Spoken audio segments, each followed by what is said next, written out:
Greece has just exploded in the odds, and this might be the moment they go from televote favorite to actual Eurovision winner. Because for Greece, the problem was never with the televote. This was always a song that expected to do really well with the televote, possibly even win it. The real question was always with the jury.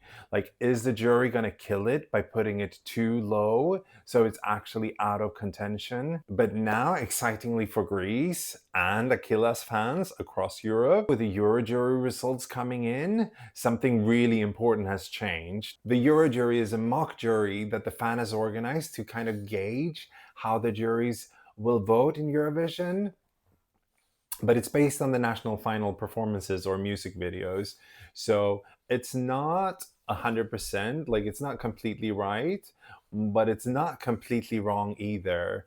And this year, Greece has gooped and come in fourth, only 13 points behind Australia, ahead of France, ahead of Sweden, and only 42 points behind the winner Denmark. So this changes everything. If this is even remotely accurate, Greece no longer stays on the right side of the scoreboard with the juries. It becomes a country that picks up enough points to compete at the very top. And that's strong this year in particular because the jury vote looks very split.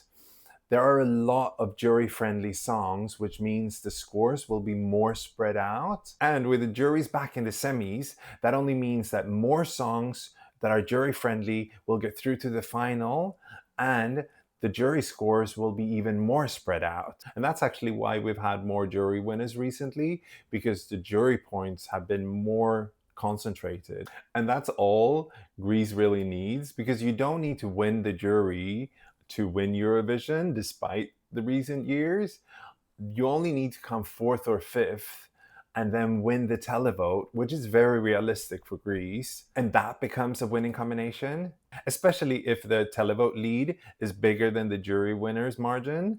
And that's exactly the kind of scenario where a country like Greece becomes dangerous. Because they don't need to dominate the jury, they just need enough points and then let the televote do the rest. So suddenly, Greece's biggest problem isn't the jury vote anymore, it's actually the televote, because they need to not just do well, but actually win it with a margin. And that's where things gets really interesting, because in recent years, we've seen certain country pick up a huge chunk of the televote score, which makes it so hard for the televote favorite to actually dominate. If that happens again, it could completely block Greece's path to victory, but Israel might not gobble up as many televote points as they have done in the last two editions, which I'll make a separate video about explaining why, that I'll link here once it's done. So if the televote is more open this year and Greece entry connects the way people expect it to, then this suddenly becomes a real winning scenario for Greece. So now all eyes are on the staging, because today's rehearsals, it's going to be huge. And there's already been some exciting fan rumors that they're massively elevating the staging. I'll be doing a separate video about the rehearsal clips once those are out. So please like and subscribe if you want to follow more content about Eurovision 2026. In summa, I think that Greece is no longer just a strong entry. It is a country that can prove that it can actually win Eurovision again. But what do you think? Is Greece a real contender?